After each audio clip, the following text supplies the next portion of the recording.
जो तोड़ने वाली शक्तियां हैं, जो आतंक के बलबूते साम्राज्य खड़ा करने वाली सोच है, वो किसी कालखंड में कुछ समय के लिए भले हावी हो जाए, लेकिन उसका अस्तित्व कभी स्थायी नहीं होता। हाँ जी प्यारे दर्शकों, अफगानिस्तान की धरती उत्ते तालिबानी अतवादियों वालों कब्जा कर ले जाने तो बाद देश विदेश ਵਿੱਚ ਭਾਰਤ ਦੇ ਪ੍ਰਤੀਕਰਮ ਦਾ ਬੇਸਬਰੀ ਨਾਲ ਇੰਤਜ਼ਾਰ ਕੀਤਾ ਜਾ ਰਿਹਾ ਸੀ। इस मामले उत्ते बड़ी गहरी चर्चा चल रही सी कि हुण भारत नूं तालिबान तो खतरा पैदा हो गया है। पाकिस्तान अते चीन उसकी पिठ उत्ते आ खड़े ने। अजिहे हालात विच जदों कि अमरीका वर्गा मुल्क छड्ड के विच ही मुहिम नूं अपने वापस घर जाण लई मजबूर हो गया है, तो उस हालात विच भारत का की प्रतिक्रम होएगा? कि भारत तालिबान वर्गे कट्टड़वाद समर्थक संगठन दे नाल दो हत्थ कर लई तैयार होएगा, जां उस दे नाल सांझ प्याली पा के वक्त पास करने की रणनीति अपनाएगा?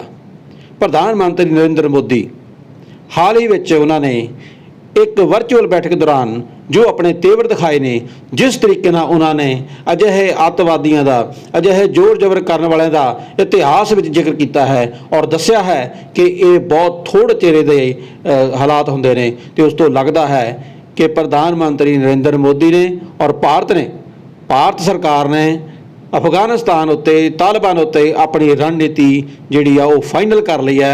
तो आओ सुनते हैं प्रधानमंत्री नरेंद्र मोदी ने सोमनाथ मंदिर का हवाला भी दिता, उन्होंने भारत के इतिहास का हवाला भी दिता, तो उन्होंने इस मामले उत्ते किहो जिहा रुख अख्तियार किया, ये तुसीं उन्हां दा देख सकते हो कि उन्हां दी जो बॉडी लैंगुएज है वो की बयान कर रही है, जिस तो भारत का रुख स्पष्ट हो गया है। तो लगता है आने वाले दिनों के विच अफगानिस्तान दे विच तालिबानियां नूं जिन्हां ने कि उत्थों दी जनता का जीना तैयार है और नॉर्दर्न अलायंस को पूरी सपोर्ट भारत के प्रधानमंत्री नरेंद्र मोदी जी के इस भाषण से मिल गई होगी। हालांकि भारत ने आज दुनिया के देशों को भी दिखाया है कि आज आप सोमनाथ मंदिर का एग्जाम्पल वो पूरी दुनिया के सामने है। आज पूरी दुनिया के देशों को देखना होगा कि वो इस ताकतों के साथ खड़े होंगे या फिर नॉर्दर्न अलायंस के साथ खड़े होंगे।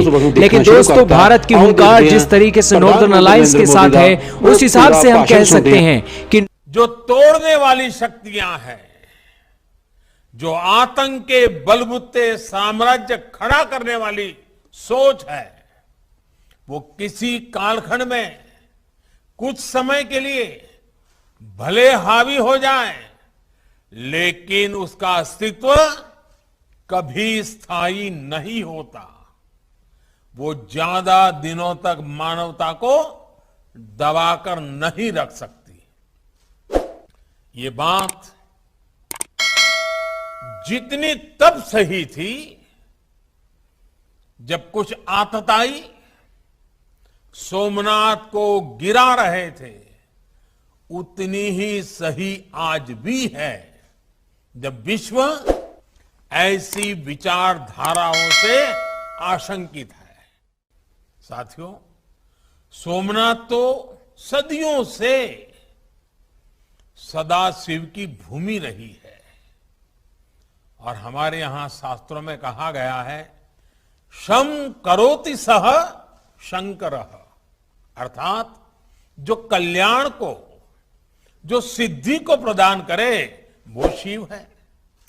ये शिव ही है जो विनाश में भी विकास का बीज अंकुरित करते हैं, संहार में भी सृजन को जन्म देते हैं।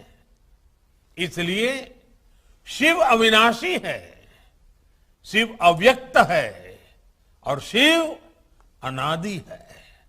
और इसलिए तो शिव को अनादि योगी कहा गया है। इसलिए शिव में हमारी आस्था हमें समय की सीमाओं से परे हमारे अस्तित्व का बोध कराती है, हमें समय की चुनौतियों से जूझने की शक्ति देती है।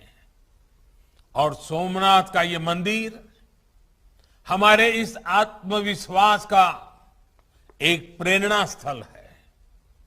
साथियों, आज दुनिया में कोई भी व्यक्ति इस भव्य संरचना को देखता है तो उसे केवल एक मंदिर ही नहीं दिखाई देता, उसे एक ऐसा अस्तित्व दिखाई देता है जो सैकड़ों हजारों सालों से प्रेरणा देता रहा है, जो मानवता के मूल्यों की घोषणा कर रहा है।